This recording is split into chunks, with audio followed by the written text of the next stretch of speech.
এই ষড়যন্ত্র এখনো আছে, যেন যেন তারা বলে এটা যে আগেই তো ভালো ছিলাম, মানে পুলিশটা যেন বলে আগেই তো ভালো ছিলাম, তাই না?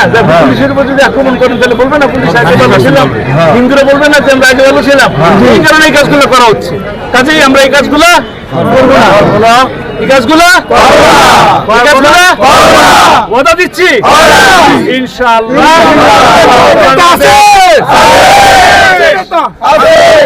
সুন্দর বাংলাদেশ ইনশাআল্লাহ আমাদের জন্য অপেক্ষা করতেছে।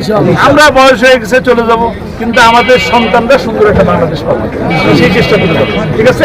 আমাদের নেত্রী মুক্তি পাচ্ছেন, আমাদের নেতারা মুক্তি পাচ্ছেন, আমার এই ভাই মাত্র মুক্তি পাই, আমি সকালবেলা দেখা করে গেছি। তাহলে আবার এখন মুক্তি পেয়ে গেলেন, সবাই মুক্তি পাবেন ইনশাআল্লাহ, দেশবাসীও মুক্তি পাবে জুলুমের হাত থেকে। আমরা দেশটাকে সুন্দর করতে চাই সবাই মিলে ইনশাআল্লাহ, এবং সবাই মিলেমিশে। ঠিক আছে? অর্ডার দিলাম আমরা।